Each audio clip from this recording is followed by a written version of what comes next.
ताज्या आणि सुपरफास्ट बातम्या पाहण्यासाठी स्वराज्य न्यूज मराठीला सबस्क्राईब करा आणि बेल बटन प्रेस करा।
निकालाच्या बाबतीत मी एवढंच सांगतो, खरी शिवसेना ही शिवसैनिकांची आहे हे आज सिद्ध झालेलं आहे। सर्व शिवसैनिक हे मुख्यमंत्री एकनाथजी शिंदे साहेब यांच्यासोबत होते।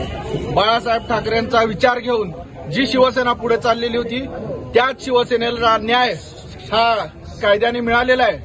ज्या दिवशी मुख्यमंत्री एकनाथजी शिंदे साहेब यांनी मुख्यमंत्री म्हणून शपथ घेतली आणि त्या दिवशी सांगितलं होतं की ही शिवसेना आपली आहे आणि आपण सगळे शिवसैनिक आहोत, आणि त्या दिवसानंतर आजपर्यंत जी निकालाची अपेक्षा होती, जी कायद्याने आम्हाला निकाल पाहिजे होता, तो निकाल हा आज लागलेला आहे। सर्व शिवसैनिकांमध्ये आनंदाचं वातावरण आहे आणि भविष्य काळात देखील ही शिवसेना, जसं बाळासाहेब ठाकरेंनी 80% समाजकारण आणि 20% राजकारण सांगितलंय, त्याच पावलावरती मुख्यमंत्री साहेब हे कार्य करत आहेत। आणि ही खरी शिवसेना यापुढे देखील शिवसैनिकांचं सर्व स्वप्न, नागरिकांची सगळी अडचणी ह्या मुख्यमंत्री साहेबांच्या हातनं होत आहेत आणि भविष्यातही होतील। त्यामुळे या निकालाबाबतीत आज सर्व शिवसैनिकांच्या वतीनं आमचा जो आनंद आहे, हा जल्लोष आहे, हे खऱ्या शिवसेनेमध्ये आम्ही आहोत आणि हीच आमची शिवसेना आणि हीच बाळासाहेबांची शिवसेना आहे हे अजून एकदा सिद्ध झालेलं आहे। जे शिवसेनेतून बाहेर आहेत हे शिवसेनेचे नाहीत, शिवसेना ही आमची आहे हे सिद्ध झाल्यामुळे आज डॉक्टर बाबासाहेब आंबेडकर यांनी जो संविधान लिहिला, जो कायदा सांगितला, त्या कायद्याचा खऱ्या अर्थी आज विजय झालेला आहे।